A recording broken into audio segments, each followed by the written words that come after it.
နဲ့မူဂျိုချောင်းပိုးတဲ့ခါတိုင်းကလေးကအိမ်ပြန်လို့မရအောင်ကိုယ့်ကိုအတင်းတွယ်ကတ်နေပါသလားမူဂျိုချောင်းပိုးတဲ့ခါတိုင်းကလေးကဆူဆူဝဝအောင်ကိုကန်ကြောက်တာတွေဖြစ်ဖူးပါသလားဒါဆိုရင်တော့ separation anxiety အကြောင်းကိုမိတ်ဆက်ပေးပါရစေမင်္ဂလာပါရှင်ဒီချက်ကတော့ NLC မန္တလေးကျောင်းမှာဒီချက်စုဝေမွန်ဖြစ်ပါတယ်ရှင်ဒီဗီဒီယိုလေးထဲမှာဒီချက်ကကလေးတွေမှာအတွေ့အများတတ်တဲ့စိုးရိမ်ပူပန်မှုတစ်ခုဖြစ်တဲ့ SAD separation anxiety disorder အကြောင်းကိုမျှဝေပေးသားမှာဖြစ်ပါတယ်ရှင် separation anxiety ဆိုတာဘာလဲ separation anxiety ဆိုတာဝေးကွာခြင်းခွဲခွာခြင်းကြောင့်ဖြစ်ပေါ်လာတဲ့စိုးရိမ်ပူပန်မှုတစ်ခုပါပထမဆုံးအသက်6လနဲ့3နှစ်ကြားကလေးတွေမှာအတွေ့အများတတ်ပါတယ်ကလေးတွေသာမကအသက်18နှစ်အောက်လူငယ်များနဲ့တခါတရံအရွယ်ရောက်ပြီးလူကြီးတွေမှာပါခွဲခွာခြင်းစိုးရိမ်စိတ်တွေဖြစ်ပေါ်တတ်ပါတယ်ရှင်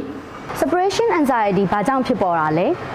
ကလေးငယ်တွေဟာအသက်6လဝန်းကျင်ကစပြီးအနည်းဝန်းကျင်ကအရာဝတ္ထုနဲ့သက်ရှိတွေရဲ့တည်မြဲမှုသဘောတရားကိုနားလည်နေကြပါပြီအတူနေမိသားစုဝင်တွေနဲ့ဝေးကွာခြင်းမိမိချစ်ခင်တွေ့တာသူသို့မဟုတ်မိမိဘဝအတွက်အရေးပါတဲ့သူအရာဝတ္ထုတစ်ခုခုကိုဆုံးရှုံးခြင်းအိမ်ပြောင်းရွှေ့ပြုလုပ်ခြင်းကြောင်းပြောင်းခြင်းမိဘများကွာရှင်းပြတ်ဆဲခြင်းနဲ့အနီးကပ်မိသားစုဝင်တို့ကွယ်လွန်ဆုံးမခြင်းတို့ကြောင့်ကလေးငယ်တွေမှာပြင်းထန်တဲ့ကြောက်ရွံ့စိုးရိမ်စိတ်တွေခံစားနေကြရပါတယ်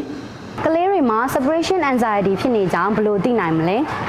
ကလေးငယ်တွေခွဲခွာခြင်းဆိုရင်စိတ်ပြင်းထန်လာတဲ့အခါဝမ်းနည်းငိုကြွေးတာတွေစိတ်အခြေအနေပြင်းထန်ပေါက်ကွဲတာတွေပြတ်သားတတ်ပါတယ်။ရုပ်ပိုင်းဆိုင်ရာကိုပါထိခိုက်နိုင်ပြီးခေါင်းကိုက်ခြင်းပြုတ်ဝမ်းခြင်းနဲ့ကိုယ်ခန္ဓာအနာတရားဖြစ်ခြင်းများကိုပါတွေ့ရနိုင်ပါတယ်။အကျိုးဆက်အနေနဲ့နေအိမ်ကထွက်ခွာဖို့မကြာခဏညှင်းဆိုခြင်းအခြားဆောင်းလျှောက်သူတဦးအနားမှာရှိတော့လဲပြင်းထန်စွာအထီးကျန်နေခြင်းတယောက်တည်းအိပ်ဆက်ဖို့ညှင်းဆိုခြင်းအိမ်မက်ဆိုးများမကြာခဏမြင်မှတ်ခြင်းမိဘထွက်ခွာသွားလျင်ဆူဆူဝဝအုံငိုခြင်းစပိုက်ဒါမန်ကဲ့သို့မိဘအနားမှာအတင်းတွယ်ကပ်နေတတ်ခြင်းစတဲ့လက္ခဏာရပ်တွေကိုတွေ့ရတတ်ပါတယ်။ခွဲခွာခြင်းစိုးရိမ်စိတ်တတအောင်ကလေးကိုဘယ်လိုပံ့ပိုးကူညီပေးနိုင်မလဲ။ကလေးငယ်တွေမှာ SAD ဖြစ်လာရင်အများဆုံးအချိန်၄ပတ်အထိကြာမြင့်တတ်ပါတယ်။မိဘတွေအနေနဲ့ခွဲခွာခြင်းစိုးရိမ်စိတ်ခံစားနေရတဲ့ကလေးငယ်တွေကိုမကြာခဏနမ်းရှုပ်ထွေးပွေပေးပါ။ချစ်မြတ်နိုးကြောင်ပြသပေးပါ။မူကြိုကြောင်ပိုးချိန်တိုင်းခွဲခွာခြင်းကတခဏတာဖြစ်ပြီးဖေဖေမေမေတို့ပြန်လာခေါ်မည်ဖြစ်ကြောင်းအတိပေးပြီးမှသာပြန်ပါ။ဒီလိုလှုပ်ပေးခြင်းဖြင့်ကလေးငယ်ရဲ့စိတ်ထဲကိုမိဘတွေနဲ့ဝေးကွာနေချိန်မှာပတ်ဝန်းကျင်အသစ်တစ်ခုအဖြစ်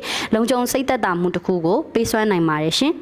ကလေးနဲ့ပြန်လည်ဆုံတွေ့တဲ့အခါကျောင်းမှာတနေကုန်တတိရှိရှိနေနိုင်တဲ့အတွက်ဂုဏ်ယူဝမ်းသာကြောင်းတတိယကြောင်းအတိပေးပါစိုင်းနှစ်သက်ရမုံသို့မဟုတ်အယုတ်တစ်ခုခုဝယ်ပေးပြီးကလေးကိုတိုက်တွန်းအားပေးလိုက်ပါရှင်